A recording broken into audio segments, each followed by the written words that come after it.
नमस्कार। डेट है आज की 29 सितंबर 2024 और आज जो था वो कंडक्ट किया गया था जूनियर ऑडिटर का पेपर। ये जो जूनियर ऑडिटर का पेपर था इसको आज हम डिस्कस करेंगे और क्वेश्चन नंबर 1 से जो है डिस्कशन को स्टार्ट करेंगे। देखिए हर एक क्वेश्चन को देखेंगे। सबसे पहले तो हमारे पास इंडिया जीके का सेक्शन जो है वो है और जिन्होंने डेली वीडियोस देखी थी उनको पता है कि कितनी हेल्प यहाँ से मिली। अभी क्वेश्चन नंबर 1 देखिए, बोलते हैं identify from the following who was the speaker of Lok Sabha from 2009 to 2014। तो देखो 2009 से लेकर बोलते हैं जो लोकसभा है उसके स्पीकर आपको बताने हैं 2009 से लेकर 2014 तक। तो 2009 से लेकर 2014 तक जो था वो मीरा कुमार जो था वो स्पीकर थी। ऑप्शन डी जो है वो सही आंसर है। 2009 से 2014 तक तो मीरा कुमार थी। 2014 से 2019 तक जो था वो सुमित्रा महाजन बनी थी और 2019 से 2024 तक ओम बिरला बने थे। और 2024 में फिर से जब 18वें लोकसभा के इलेक्शन होते हैं तो फिर से जो है वो ओम बिरला को ही स्पीकर बनाया गया। ये सब हमने चीज़ें पढ़ी हुई हैं। आगे बोलते हैं प्रधानमंत्री ग्राम सड़क योजना was launched by government of India in. तो प्रधानमंत्री ग्राम सड़क योजना को बोलते हैं भारत सरकार के द्वारा कब आरंभ किया गया था। तो इस योजना को वर्ष 2000 में जो था वो आरंभ किया गया था। ऑप्शन बी सही आंसर है। ये भी आसान क्वेश्चन था। तीसरा क्वेश्चन भी आसान क्वेश्चन है। यहाँ पर वेस्ट बंगाल के बारे में पूछा गया है। देखने को क्वेश्चन टफ लग सकता है परंतु स्टेटमेंट बिल्कुल आसान थी। देखो सबसे पहले तो आपको लास्ट से अगर आप देखते हैं तो दुर्गा पूजा वेस्ट बंगाल में मनाई जाती है। बिल्कुल सही बात है। यूनेस्को की इंटेंजिबल कल्चरल इसमें लिस्ट में भी इसको शामिल किया गया है। तो चौथा तो सही है। और देखिए अंडमान निकोबार और वेस्ट बंगाल का जो हाई कोर्ट है वो कलकत्ता हाई कोर्ट की जुरिस्डिक्शन में आता है। तो ये भी सही बात है। ये भी सही बात हो जाएगी। तो तीसरा और चौथा ये दोनों ही जो है वो सही आंसर होंगे। ऑप्शन सी जो है वो तीसरा और चौथा जो है वो करेक्ट आंसर है। बाकी ऑप्शंस को देखने की फिर ज़रूरत भी यहाँ से नहीं पड़ने वाली थी। अगला क्वेश्चन देखिए। अगले क्वेश्चन में क्या बोलते हैं identify the percentage of share of women MPs in 16th Lok Sabha. मैंने 16th भी पढ़ा है, 17th भी पढ़ा है, 18th भी पढ़ा है। 16th लोकसभा में बोलते हैं महिलाओं की जो संख्या थी वो कितनी थी। शेयर पूछा गया है महिलाओं का तो वो था 12.5%। ऑप्शन ए जो है वो सही आंसर है। और अभी जो प्रेजेंट टाइम का 18th लोकसभा के इलेक्शन हुए था वो तो हमने कोई 2-3 बार लगातार डिस्कस किया है। एक वीडियो में हमने ये पढ़ा था पहले की लोकसभा का भी, परंतु अभी का जो है वो तो 2-3 बार भी रिवाइज हुआ है। अगले क्वेश्चन में बोलते हैं the Vistara airline is a joint venture between. तो विस्तारा एयरलाइंस बोलते हैं संयुक्त परियोजना है किसके बीच में। विस्तारा एयरलाइंस जो है वो संयुक्त परियोजना है। ये टाटा सन्स और सिंगापुर एयरलाइंस के बीच में एक जॉइंट वेंचर है। ये आपने ध्यान रखना है। Joint venture option B Tata sons और सिंगापुर एयरलाइंस के बीच में जो है ये है। ठीक है जी। चलिए अगला क्वेश्चन बोलते हैं। ये भी आसान क्वेश्चन था। बोलते हैं where was set up the provincial government by Subhash Chandra Bose in 1943। तो बोलते हैं 1943 में सुभाष चंद्र बोस ने एक अंतरिम सरकार का गठन किया था। ये कहाँ पर किया था। मॉडर्न हिस्ट्री में हम बहुत बार पढ़ते हैं कि सुभाष चंद्र बोस ने जो एक अंतरिम गवर्नमेंट बनाई थी, प्रोविंशियल गवर्नमेंट बनाई थी, वो सिंगापुर में गठित की गई थी। ऑप्शन डी जो है वो सही आंसर हो जाएगा। सिंगापुर 1943 में ये आसान जो है वो स्टेबलाइज की गई थी। आने वाले एग्जाम्स के लिए भी ये आप ध्यान रखिए। अगले क्वेश्चन में बोलते हैं identify the women scientist who was associated with Chandrayaan 3 from the following. तो चंद्रयान 3 से इनमें से कौन सी महिला वैज्ञानिक जो है वो जुड़ी हुई है। देखिए ये क्वेश्चंस कहाँ से सॉल्व होते हैं। ये न्यूज़पेपर के साथ अगर आप टच में रहते हैं ना तो न्यूज़पेपर थोड़ा थोड़ा पढ़ते रहते हैं, नज़र डालते रहते हैं, सुनते रहते हैं न्यूज़ को, तब ये चीज़ें आसान हो जाती हैं। चंद्रयान 3 से संबंधित जो महिला वैज्ञानिक है वो ऋतु करिधाल है। ऋतु करिधाल ऑप्शन सी जो है वो सही आंसर हो जाएगा। ऋतु करिधाल जो है चंद्रयान 3 से जुड़ी हुई वुमेन साइंटिस्ट है। इनका नाम जरूरी है। आगे बोलते हैं Anita Ratnam is a famous dancer और which of the following dances. तो अनीता रत्नम ये जो है वो भरतनाट्यम से संबंधित है। ऑप्शन ए भरतनाट्यम जो है वो सही आंसर हो जाएगा। आगे बोलते हैं वर्ल्ड इकोनॉमिक फोरम के बारे में पूछा गया है कि बोलते हैं मीटिंग जो वर्ल्ड इकोनॉमिक फोरम की हुई दावोस में जनवरी 2024 में वो कौन सी नंबर की मीटिंग थी। तो दावोस में जो वर्ल्ड इकोनॉमिक फोरम की मीटिंग हुई वो 54th नंबर की मीटिंग थी। ऑप्शन सी जो है वो सही आंसर होगा। 54th नंबर की ये मीटिंग थी। आगे बोलते हैं identify from among the following which is the largest lake of Africa. तो अफ्रीका की लार्जेस्ट लेक पूछी गई है। सबसे बड़ी झील जो है वो अफ्रीका की पूछी गई है। देखिए अफ्रीका की जो लार्जेस्ट लेक है वो है विक्टोरिया लेक। ऑप्शन बी जो है वो सही आंसर हो जाएगा। विक्टोरिया लेक जो है वो लार्जेस्ट लेक ऑफ अफ्रीका है। क्वेश्चन नंबर 11 देखिए। बोलते हैं साइमन स्टिल के बारे में बताना है। Who is Simon still. Simon still कौन थे। ये जो है वो he is the climate chief of UNO. Climate chief of UNO है ये साइमन स्टिल। इनका ये ऑप्शन डी जो है वो सही आंसर हो जाएगा। यहाँ पर भी ऑप्शन एलिमिनेट कर सकते थे। एक तो फॉरेन मिनिस्टर रशिया के ये नहीं है, सही बात है। यूएसए के ट्रेजर सेक्रेटरी भी नहीं है और जर्मन के चांसलर तो बिल्कुल नहीं है। तो एक ही ऑप्शन यहाँ से एलिमिनेशन का जो मेथड लगता है ना, जब हम देखो बहुत सारे क्वेश्चन डिस्कस करते हैं वहाँ से एक एलिमिनेशन मेथड भी निकल कर आता है। ठीक है, तो वो मेथड बहुत ज़्यादा हेल्पफुल जो है वो रहता है। Identify the place where the secretariat of SAARC. ये क्वेश्चन कभी भी गलत नहीं होना चाहिए था। क्यों गलत नहीं होना चाहिए था? क्योंकि पिछले कल हमने ये डिस्कस किया था, जब हमने प्रीवियस ईयर का पेपर डिस्कस किया था कि सार्क का जो सेक्रेटरीट है वो काठमांडू में स्थित है। ऑप्शन सी काठमांडू जो है वो बिल्कुल सही आंसर इसका हो जाएगा। आगे बोलते हैं in which year Olympic games the Olympic song was taken from the first time. तो बोलते हैं किस वर्ष ओलंपिक खेलों में ओलंपिक गाना प्रथम बार लिया गया था। तो इस क्वेश्चन का आंसर 1924 होना चाहिए, परंतु फिर भी इसको पेंडिंग रखेंगे हम, क्योंकि अलग अलग तरह से जो है वो उसको एक्सप्लेन किया गया है। परंतु 1924 अभी तक हम मानकर चलते हैं जब तक आंसर की जो है वो नहीं आ जाती। आगे बोलते हैं in which article of UNO the security council has veto power. तो वीटो पावर यूएनओ में होती है सिक्योरिटी काउंसिल के पास। वो कौन सा आर्टिकल है? वो आर्टिकल नंबर 27 है यूएनओ का। ऑप्शन डी सही आंसर है। परंतु ये क्वेश्चन इंपॉर्टेंट हो गया आने वाले एग्जाम के लिए। पहले तो पूछा जाता था कि वीटो पावर कितनी कंट्रीज के पास है, परंतु अब वो आर्टिकल भी आपको बताना है। तो आर्टिकल नंबर 27 आपने एग्जैक्टली ध्यान रखना है। अगले क्वेश्चन में बोलते हैं identify the date and month of human rights day. तो ह्यूमन राइट्स डे कब मनाए जाते हैं? ये इसका डेट और मंथ आपको बताना है। तो ये 10 तारीख को दिसंबर महीने में मनाए जाते हैं। ऑप्शन ए बिल्कुल ही आसान क्वेश्चन था। अगला क्वेश्चन देखते हैं, क्वेश्चन नंबर 36। इंग्लिश और हिंदी का सेक्शन लास्ट में डिस्कस करेंगे। पहले हम इंडिया जी के हमने डिस्कस कर लिया, अब हम HP जी के का सेक्शन जो है वो देख लेते हैं। उससे पहले अगर आपने हमारा व्हाट्सएप ग्रुप ज्वाइन नहीं किया है तो व्हाट्सएप ग्रुप का लिंक नीचे डिस्क्रिप्शन बॉक्स कमेंट बॉक्स में दिया गया है, वहाँ से ज्वाइन कर लेना। आगे बोलते हैं identify the place where Spiti river meets the Sutlej river in Himachal Pradesh from the following. सबसे पहले कड़छम दिया गया है। कल परसों ही हमने पढ़ा था कि बसपा नदी जो है वो कड़छम में आकर जो है वो मिलती है सतलुज नदी के साथ। फिरनू विलेज मंडी में जो है वो सतलुज नदी एंटर करती है फिरनू विलेज में, और यहाँ पर नामगिया दिया गया है। नामगिया में जो है वो स्पीति नदी जो है वो सतलुज के साथ मिलती है। तो ये ऑप्शन सी ही जो है वो बिल्कुल सही आंसर हो जाएगा। तो इस तरह से ये क्वेश्चन सॉल्व होना था, परंतु आसान क्वेश्चन था बहुत ही ज़्यादा। अगले क्वेश्चन में बोलते हैं which following glacier is matched correctly with its district in Himachal Pradesh. तो ग्लेशियर्स तो हमने बहुत बार पढ़े हैं। मियार ग्लेशियर लाहौल स्पीति में जो है वो पड़ता है। बादल ग्लेशियर जो है वो कांगड़ा साइड रेंज में जो है वो पड़ता है। फिर भादर ग्लेशियर से भादल नदी भी निकलती है जो आगे चलकर रावी की सहायक नदी जो है वो बनती है। दुधौन की बात करते हैं तो दुधौन और पार्वती ये ग्लेशियर्स आपने सुने होंगे। दुधौन ग्लेशियर जो है वो कुल्लू में जो है वो स्थित है। ये भी गलत मैच किया गया है। अब भागा ग्लेशियर बच जाता है तो चंद्रा और भागा वैली कहाँ पर आती है? लाहौल स्पीति में आती है। तो ऑब्वियसली भागा ग्लेशियर लाहौल स्पीति में ही पड़ता है। ऑप्शन डी सही आंसर है, परंतु आसान क्वेश्चन था ये भी। अगले क्वेश्चन में बोलते हैं सिराज वैली कहाँ पर स्थित है? तो सिराज वैली बिल्कुल आसान बात है। सिराज वैली जो है वो कुल्लू में जो है वो स्थित है। कुल्लू में पड़ती है ये सिराज वैली। ये भी बिल्कुल आसान क्वेश्चन था। मतलब आपको अगर पास होना था इस पेपर में, तो देखो पास होना ही नहीं, मुझे लगता है जिस हिसाब से HP जी की आसान दी गई थी उस हिसाब से पेपर 1 में ही नंबर जो है वो क्लैश कर जाएंगे। तो पेपर 2 की मेरिट तो देखी ही जाएगी, शायद पेपर 1 भी यहाँ पर कंट्रीब्यूट बहुत ज़्यादा करेगा। हिंदी की तरह हर एक पेपर में नहीं होगा। हिंदी और फिजिक्स की तरह के पेपर 1 ही पास नहीं कर पाए बच्चे।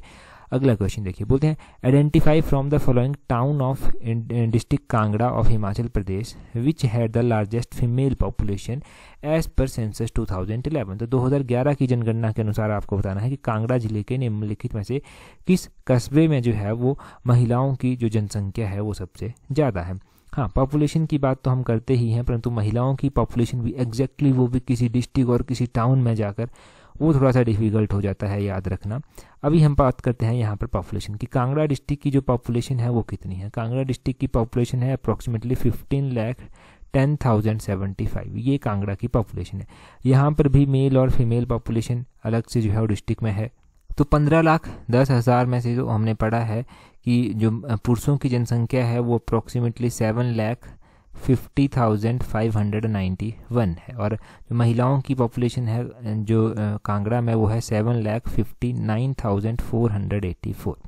अब बात करते हैं टाउन वाइज, जो टाउन्स अलग अलग हैं कांगड़ा के, महिलाओं की पॉपुलेशन वहाँ पर कितनी है। यहाँ पर दिया गया है कांगड़ा टाउन। तो कांगड़ा टाउन में जो महिलाओं की पॉपुलेशन है वो कितनी है? वो है अप्रॉक्सीमेटली 48,374। यहाँ पर ज्वालामुखी दिया गया है। ज्वालामुखी में जो है वो कितनी पॉपुलेशन है महिलाओं की? तो यहाँ पर है 22,318। यहाँ पर नूरपुर दिया गया है। नूरपुर में अगर हम बात करते हैं यहाँ पर है 86,451। यहाँ पर पालमपुर दिया गया है। पालमपुर में अगर हम बात करते हैं कि कितनी है, तो देखो पालमपुर में आपने ध्यान रखना है कि जो महिलाओं की पॉपुलेशन है वो है 95,469। 95,469। तो अब यहाँ पर पूछा गया था लार्जेस्ट फीमेल पॉपुलेशन, तो फीमेल पॉपुलेशन लार्जेस्ट आई पालमपुर में, ऑप्शन बी जो है वो सही आंसर हो जाएगा। पालमपुर में ये लार्जेस्ट फीमेल पॉपुलेशन आई, परंतु फिर भी अगर नहीं आता था तो छोड़ देना था। अगले क्वेश्चन में बोलते हैं before it's merger with Himachal Pradesh in 1966 Nalagarh tehsil was a part of which of the following district. ये क्वेश्चन हमने पेपर 1 की ही टेस्ट सीरीज में जो है वो डिस्कस किया हुआ है और क्वेश्चन नंबर 24 है। एग्जैक्टली टेस्ट सीरीज का नंबर तो याद नहीं, परंतु क्वेश्चन नंबर 24 किसी टेस्ट सीरीज का ये है और उसमें जो है वो अम्बाला, ऑप्शन डी जो है वो उस क्वेश्चन में सही आंसर था। ये यहाँ पर तो ऑप्शन ए अम्बाला हो जाएगा। 1966 में नालागढ़ तहसील के हिमाचल प्रदेश में विलय से पहले ये जो है वो अम्बाला की पार्ट जो था वो हुआ करता था। Before merger with Himachal Pradesh इन 1966 नालागढ़ तहसील जो था वो अम्बाला का पार्ट हुआ करती थी। तो ये हमने क्वेश्चन नंबर 24 जो है वहाँ पर डिस्कस किया हुआ है। अगला क्वेश्चन देखिए, अगले क्वेश्चन में क्या बोलते हैं which of the following is estimated decrease of capital outlay for 2024-25 from the revised estimate 2023-24 इन हिमाचल प्रदेश। तो बोलते हैं हिमाचल प्रदेश में पूंजी व्यय वर्ष 2024-25 में अनुमान से वर्ष 2023-24 के संशोधित अनुमानों में से कितनी कम है। तो ये लगभग अबाउट 8% जो है वो कम है, ऑप्शन सी सही आंसर है। अगला क्वेश्चन बहुत ही आसान था, एक बार नहीं पता नहीं हज़ारों बार गिरिराज पत्रिका में हमने डिस्कस कर लिया है। क्वेश्चन रेट ऑफ इंटरेस्ट पूछा गया है जो कि स्टूडेंट्स को दिया जाएगा डॉक्टर यशवंत सिंह परमार विद्यार्थी ऋण योजना के तहत 2023 में। तो ये 1% इंटरेस्ट रेट है, इसका ऑप्शन बी सही आंसर है। टेस्ट सीरीज में डिस्कस हुआ ये क्वेश्चन, गिरिराज में डिस्कस हुआ, ऐसे क्वेश्चन गलत नहीं होने चाहिए। अगले क्वेश्चन में बैंक्स के बारे में हमने बहुत बार पढ़ा है, ये भी टेस्ट सीरीज में बहुत बार डिस्कस हो चुका है। एग्रीकल्चर लोन कितना कॉन्स्टिट्यूट करता है टोटल लोन का। अगर हम एग्रीकल्चर लोन की बात करते हैं, देखो एग्रीकल्चर लोन जो है वो कॉन्स्टिट्यूट करता है 19% तो वो नहीं करता, वो हमने 17.48% जो है वो पढ़ रखा है। कितना 17.48% पढ़ रखा है, तो पहली स्टेटमेंट तो गलत है, ये 17.48% है। ICICI बैंक की कितनी ब्रांचेज जो है वो हिमाचल प्रदेश में हैं। अगर हम बैंक ब्रांचेज की बात करते हैं कि किस बैंक की कितनी ब्रांचेज हिमाचल प्रदेश में है, तो ICICI बैंक की 55 ब्रांचेज हैं। कितनी 55 ब्रांचेज इस बैंक की हैं, 40 नहीं है 55 हैं। बोलते हैं कुल्लू डिस्ट्रिक्ट है the lowest number of branches, अरे नहीं, कुल्लू डिस्ट्रिक्ट की लोवेस्ट नंबर ऑफ ब्रांचेज नहीं है। लाहौल स्पीति में सबसे कम ब्रांचेज जो है वो है, लाहौल स्पीति में जो है वो 26 ब्रांचेज जो है वो हैं। हाईएस्ट नंबर ऑफ ब्रांचेज कहाँ पर है फिर, तो हाईएस्ट नंबर ऑफ ब्रांचेज जो है वो डिस्ट्रिक्ट कांगड़ा में जो है वो है। डिस्ट्रिक्ट कांगड़ा में 425 बैंक ब्रांचेज जो है वो हैं। और यहाँ पर वही लिखा गया है Lahaul Spiti has the lowest number of bank branches, बिल्कुल सही बात है, ऑप्शन डी जो है वो सही आंसर हो जाएगा 43 का।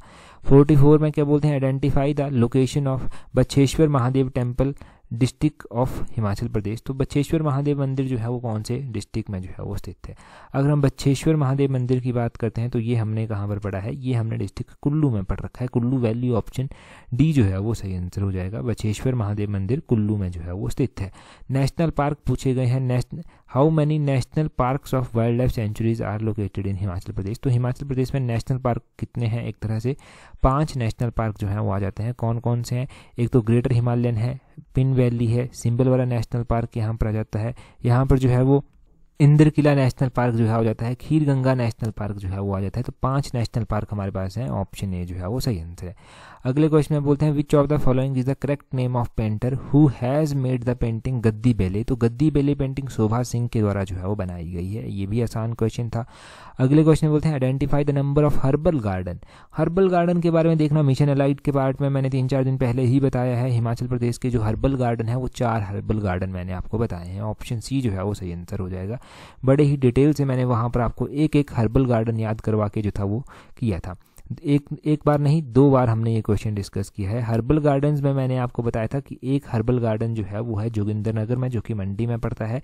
एक हर्बल गार्डन है हमीरपुर के नेरी में, एक हर्बल गार्डन है डिस्ट्रिक्ट शिमला के डुमरेड़ा में, और एक हर्बल गार्डन है बिलासपुर के जंगल झलेरा में। तो ये 4 हर्बल गार्डन जो है वो हिमाचल प्रदेश में आते हैं। हर्बल गार्डन में गलती नहीं होनी चाहिए थी। अगले क्वेश्चन में बोलते हैं which of the following is the correct contribution of GDP of tourism in Himachal Pradesh in 2023।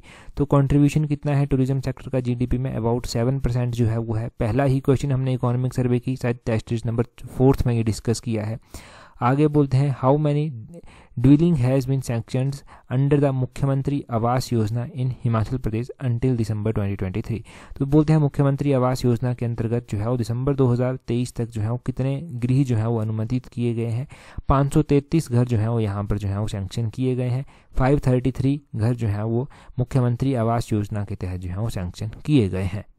आगे बोलते हैं यहाँ पर बोलते हैं identify the number of silver medals which Himachal Pradesh has won in Khelo India youth games 2024 from the following.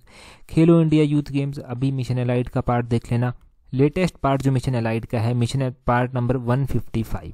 अब जिसने पार्ट देखा होगा और क्वेश्चन नंबर लास्ट तक अच्छे से पहुंचा होगा तो सबसे लास्ट क्वेश्चन हमने यही डिस्कस किया है।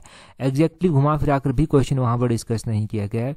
लाइन टू लाइन क्वेश्चन हमने वहां पर डिस्कस किया है कि कितने सिल्वर मेडल जो है वो हिमाचल प्रदेश को खेलो इंडिया यूथ गेम्स में मिले। तो हिमाचल प्रदेश को खेलो इंडिया यूथ गेम्स में 5 सिल्वर मेडल जो था वो मिले थे। ऑप्शन बी जो है वो सही आंसर हो जाएगा। वहां पर भी जब मैंने सिल्वर मेडल डिस्कस किया था तो अकेला सिल्वर मेडल ही नहीं बताया था, आपको गोल्ड और ब्रॉन्ज मेडल भी मैंने वहां पर बता रखा है। वहां पर ही हम बात करें तो हिमाचल ने 1 गोल्ड मेडल जीता था, 5 सिल्वर मेडल जीते थे, 8 जो था वो ब्रॉन्ज मेडल यहाँ पर हिमाचल ने जीते थे। तो टोटल 14 मेडल हिमाचल ने जो था वो जीते थे। यहाँ पर 5 इसका सही आंसर था। मिशन एलाइड पार्ट नंबर 155 में लास्ट क्वेश्चन देखना, लाइन टू लाइन हमने डिस्कस किया है। अब चलिए हिंदी इंग्लिश के क्वेश्चन देख लेते हैं। उससे पहले अगर पेपर 1 की तैयारी कर रहे हैं और टेस्ट सीरीज प्रैक्टिस करना चाहते हैं तो नीचे डिस्क्रिप्शन बॉक्स कमेंट बॉक्स में उसका लिंक दिया गया है। बोलते हैं गोपियाँ यमुना नदी में आकंठ डूब गई। इसमें जो है वो आकंठ को रेखांकित किया गया है। इसमें समास का उदाहरण आपको बताना है। तो इसमें जो है वो कौन सा समास जो है वो आ जाएगा। इसमें अव्ययीभाव समास जो है वो आ जाएगा, परंतु इससे पहले भी शायद क्वेश्चन है। क्वेश्चन नंबर 16 भी हिंदी का ही है। यहाँ से स्टार्ट करते हैं। अब बोलते हैं जो आदमी पत्र बांटता है वो डाकिया होता है। इसमें जो आदमी पत्र बांटता है इसको अंडरलाइन किया गया है। बोलते हैं रेखांकित उपवाक्य का प्रकार है, तो ये विशेषण उपवाक्य का प्रकार है। ऑप्शन बी सही आंसर हो जाएगा। आगे बोलते हैं हमारे एक अनुचित कार्य से प्रतिष्ठा समाप्त हो जाती है किंतु प्रतिष्ठा अर्जित करने में पूरी जिंदगी खर्च हो जाती है। इस रचना की दृष्टि से वाक्य का प्रकार बताइए। तो ये संयुक्त वाक्य जो है वो आएगा। ऑप्शन सी सही आंसर है। आगे बोलते हैं निम्नलिखित में से शब्दालंकार है, तो इसमें से जो है वो शब्दालंकार है अनुप्रास, और ऑप्शन सी जो है वो सही आंसर हो जाएगा। कुछ योजनाएं दुर्भाग्यवश कार्यान्वित नहीं हो पाती, रेखांकित पद है, तो कुछ को जो है वो अंडरलाइन किया गया है। 19 का जो है वो यहाँ पर अनिश्चित संख्यावाचक विशेषण जो है वो हो जाएगा। ऑप्शन डी जो है वो सही आंसर है। 20 में बोलते हैं वह अचानक बैलगाड़ी से नीचे कूद गया। इस वाक्य में प्रयुक्त कारक का प्रकार है। तो 20 में जो है वो अपादान, अपादान इसमें सही हो जाएगा। ऑप्शन सी जो है वो सही आंसर है। 21 तो हमने डिस्कस कर ही लिया। 22 देखिए, बोलते हैं काठ की हड्डी बार बार नहीं चढ़ती। तो काठ की हड्डी बार बार नहीं चढ़ती, लोकोक्ति का अर्थ क्या है? इस लोकोक्ति का अर्थ होगा कि किसी को एक बार ठगा जा सकता है परंतु बार बार नहीं ठगा जा सकता। ऑप्शन सी सही आंसर है। आगे बोलते हैं निम्नलिखित में से कौन सा शब्द पुत्री शब्द का पर्यायवाची नहीं है? तो बोलते हैं कौन सा शब्द पुत्री शब्द का पर्यायवाची नहीं है? देखो इसमें से अगर हम बात करेंगे पुत्री का पर्यायवाची कौन सा नहीं है, तो दुहिता पर्यायवाची होता है, तन्या होता है, सुता होता है। दारा ऑप्शन डी जो है वो सही आंसर हो जाएगा। दारा इसका पर्यायवाची नहीं है।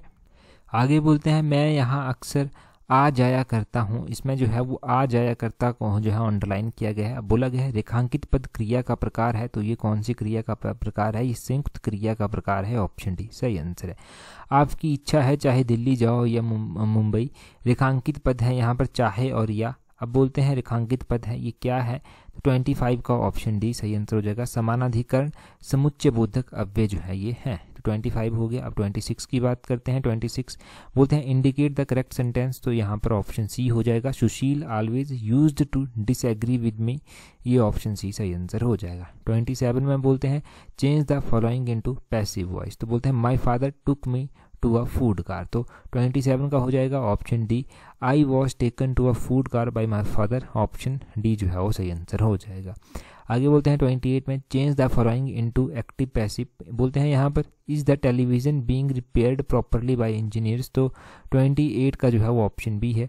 Are the engineers repairing the television properly, ये जो है वो इसका सही होगा। 29 में क्या बोलते हैं? 29 में बोलते हैं चूज द करेक्ट सेंटेंस। तो 29 का क्या हो जाएगा? 29 का हो जाएगा यहाँ पर करेक्ट सेंटेंस अगर आपको चूज करना है ऑप्शन डी।